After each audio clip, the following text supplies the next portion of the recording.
নমস্কার বন্ধুরা, পৌশালী অফিসিয়ালে আরও একটা নতুন ভিডিওতে আপনাদের সবাইকে স্বাগত জানাই। আমার আজকের রেসিপি চিকেন কারি। চিকেন খেতে তো আমরা প্রত্যেকেই প্রায় খুবই ভালোবাসি, আর আজকে চিকেন কারিটা আমি সম্পূর্ণ অন্যরকমভাবে তৈরি করেছি। একবার যদি বাড়িতে এই রকমভাবে তৈরি করেন তাহলে দেখবেন খেতে খুবই সুন্দর লাগছে। দেখে নিন আজকের রেসিপিটা কেমন লাগলো, অবশ্যই আমাকে কমেন্ট করে জানাবেন।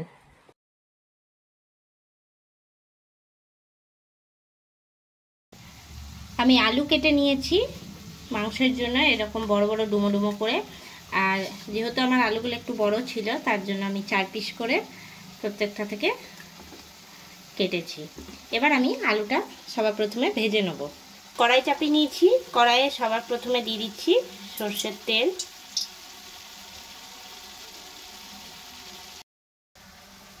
কড়াইয়ে তেল গরম হয়ে গেছে, দিয়ে দিচ্ছি আমি কেটে রাখা আলুগুলো।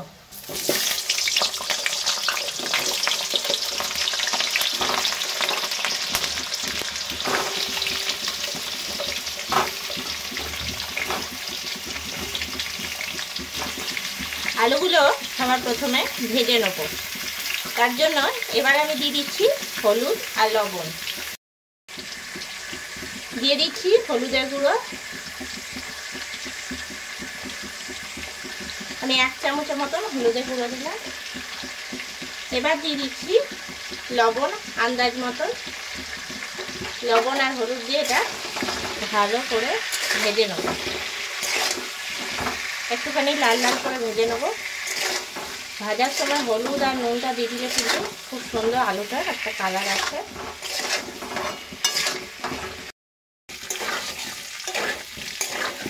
এখন কিন্তু আলুটা প্রায় ভাজা ভাজা করে নিয়েছি, আরও 10 মিনিটের মতন ভেজে নেব, আরও কিছু লাল করে নেব, তারপরে আলুটা তুলে নেব।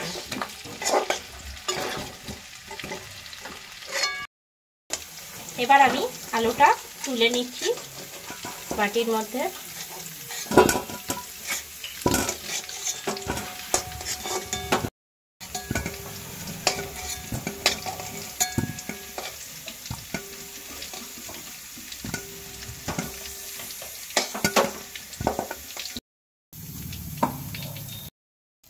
চিকেন কারি তৈরি করার জন্য প্রথমে আমি নিয়ে নিয়েছি চিকেন। এখানে আমি 1 কিলো চিকেন নিয়েছি। সবার প্রথমে চিকেনটা আমি ভেজে নেব, তার জন্য যে কড়াইয়ে আলু ভেজেছি সেই তেলের মধ্যে আমি চিকেনটাকে ভেজে নিচ্ছি, তারপরে ম্যারিনেট করব। এখন কড়াইয়ে তেল গরম হয়ে গেছে, আর দিয়ে দিচ্ছি চিকেনটা। হালকা করে আগে ভেজে নেব।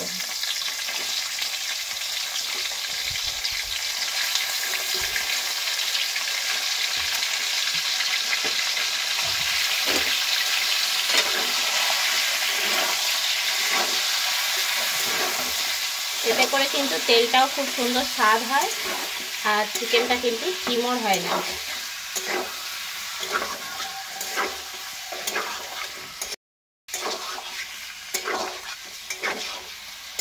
গ্যাসের ফ্লেমটা লোতে রেখে হালকা করে এটা ভেজে নেব।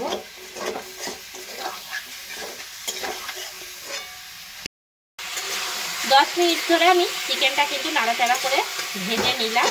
এবার আমি তুলে নিচ্ছি, তেল থেকে ছেঁকে ছেঁকে তুলে নিচ্ছি।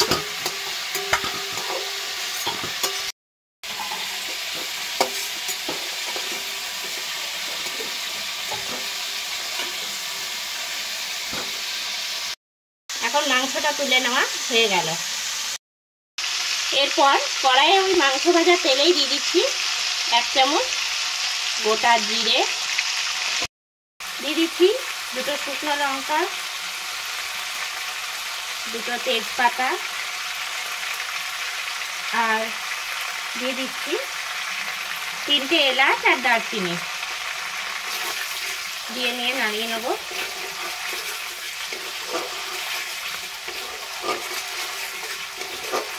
ভালো করে আগে ফোড়নটা রেডি করে নেব। এখন ফোড়নটা থেকে খুব সুন্দর একটা গন্ধ বার হয়েছে, দিয়ে দিচ্ছি কুচি করে রাখা পেঁয়াজ। যেহেতু 1 কিলো মাংস, এখানে ওই জন্য আমি 5টা বড় সাইজের পেঁয়াজ নিয়েছি। পেঁয়াজটা ভেজে নেব।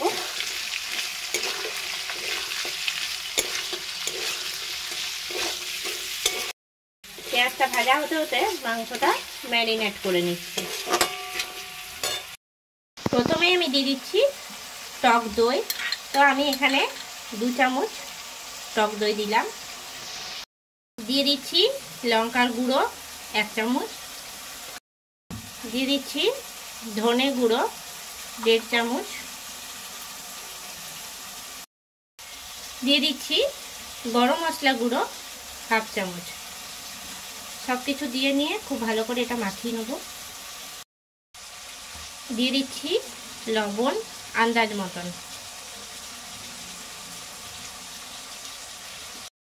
এবারে আমি খুব ভালো করে এটা মাখিয়ে নিচ্ছি।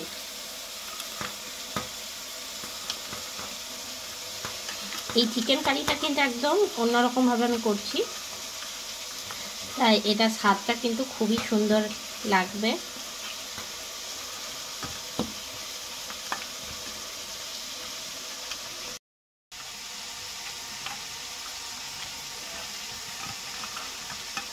এই রকম করে ম্যারিনেট করে কিন্তু 5 থেকে 7 মিনিট রাখলেই হবে, খুব বেশি সময় না রাখলেও চলবে।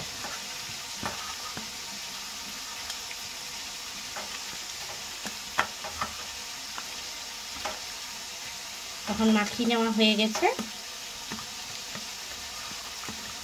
এবার এটা রেখে দিচ্ছি 10 মিনিটের জন্য। এখন কিন্তু পেঁয়াজটা অনেকটা ভাজা ভাজা করে নেওয়া হয়ে গেছে। এবার আমি দিয়ে দিচ্ছি এর মধ্যে আদা রসুনের পেস্ট।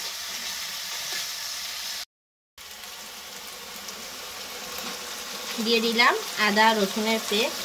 এটাও একইভাবে কষিয়ে নেব যাতে না রসুনের গন্ধটা থেকে যায়। ভালো করে নাড়াচাড়া দিয়ে নেব।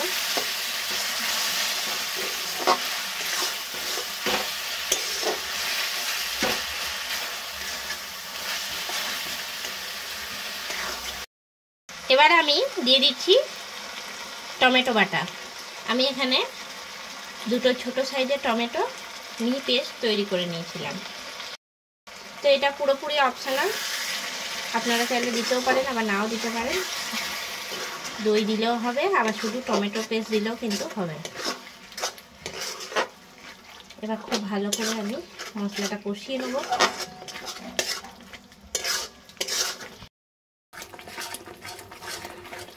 এখন কিন্তু পেঁয়াজের সঙ্গে আদা রসুন আর টমেটো খুব ভালো করে কষিয়ে নিচ্ছি। আর বেশ কিছুক্ষণ ধরে হাই ফ্লেমে এটা কষাতে কষাতে কিন্তু অনেকটা পরিমাণে জল বের হয়েছে। এবার আমি এর মধ্যে দিয়ে দেবো ভেজে রাখা আলুটা।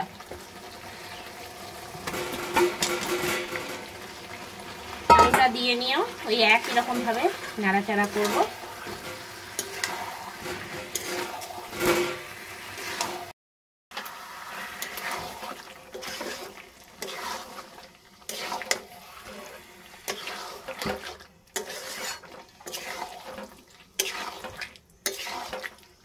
এবার আমি দিয়ে দিচ্ছি আগে থেকে ম্যারিনেট করে রাখা মাংসটা।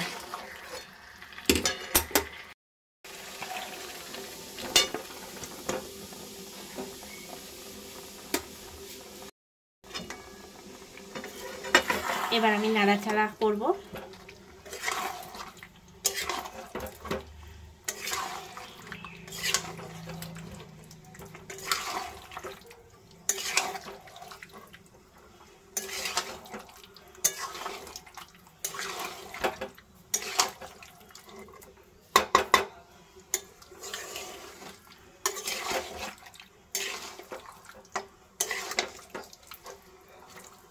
গ্যাসের ফ্লেমটা একটুখানি হাইতে দিয়ে দেবো।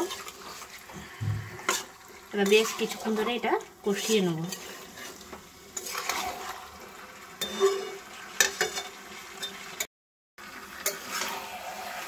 আর কিন্তু আমি হলুদ দিলাম না, কেননা আলু ভাজার সময় হলুদ দিয়েছিলাম, ওই জন্য আর হলুদ দিচ্ছি না এখানে।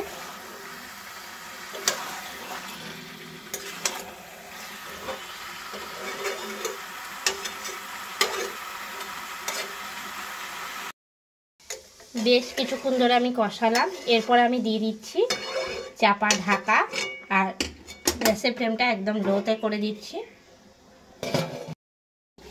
কিছুক্ষণ পরে আমি ঢাকনাটা খুলে নিচ্ছি।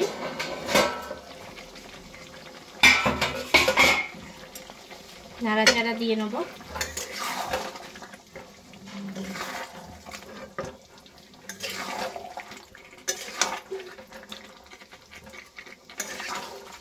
এবার ঢাকা খুলে নিয়ে 10 মিনিট ভালো করে কষিয়ে নিচ্ছি।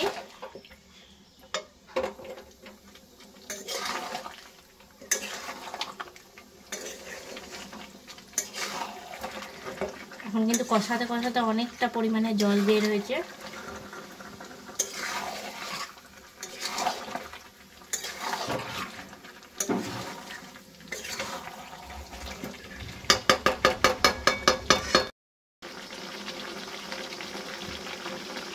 তো এখন বেশ কিছুক্ষণ ধরে কষিয়ে নেওয়া হয়ে গেছে। এবার আমি দিয়ে দিচ্ছি জল, আর আমি এখন মশলার জলটা কিন্তু দিয়ে দিচ্ছি।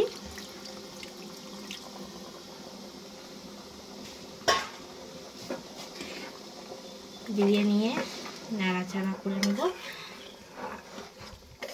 আর একটা চাপা ঢাকা দিয়ে দেবো, এতে করে আলুটা আর মাংসটা কিন্তু সিদ্ধ হয়ে যাবে।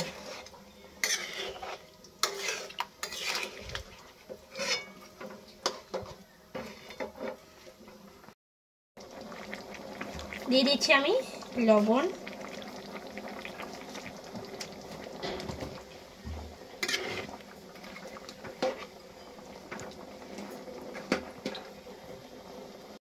আমি দিয়ে দিচ্ছি একটা বড় সাইজের ক্যাপসিকাম। ক্যাপসিকাম দিলে কিন্তু স্বাদটা খুব ভালো আসে আর বেশ অন্যরকম খেতে লাগে। তা একদম বড় বড় টুকরো করে আমি কেটে নিচ্ছি ক্যাপসিকামটা।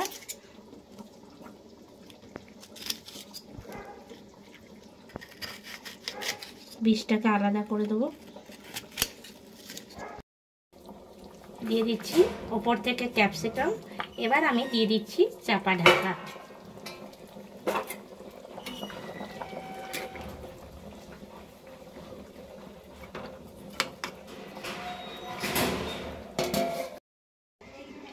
বেশ কিছুক্ষণ পরে ফিরে চলে এসেছি, আর এখন দেখে নিচ্ছি মাংস আর আলু সিদ্ধ হয়েছে কিনা।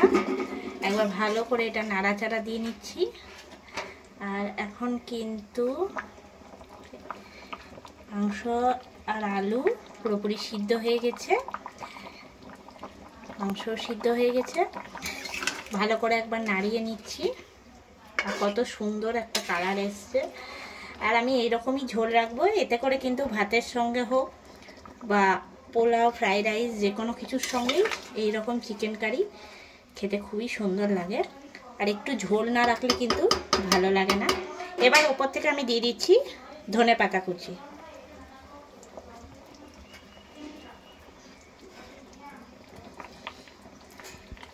এবার আমি গ্যাসটা বন্ধ করে দিচ্ছি।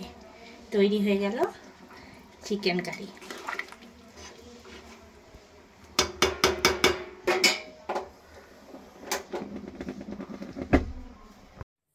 তৈরি হয়ে গেল আমার আজকের রেসিপি চিকেন কারি। কেমন লাগলো আজকের এই রেসিপিটা অবশ্যই আমাকে কমেন্ট করে জানাবেন। আর খুব সহজেই কিন্তু বাড়িতে তৈরি করে নেওয়া যায়। ভাত, রুটি যে কোনো কিছুর সঙ্গে কিন্তু চিকেন কারি খেতে খুবই সুন্দর লাগে। আপনারাও ঝটপট বাড়িতে তৈরি করে ফেলুন, আর আমাকে অবশ্যই কমেন্টে জানাবেন কীরকম লেগেছে আজকের এই রেসিপিটা। আজ এ পর্যন্তই, আবারও নতুন কোনো ভিডিও নিয়ে হাজির হব। সঙ্গে থাকুন আর দেখতে থাকুন। সবাই ভালো থাকবেন, সুস্থ থাকবেন। ধন্যবাদ।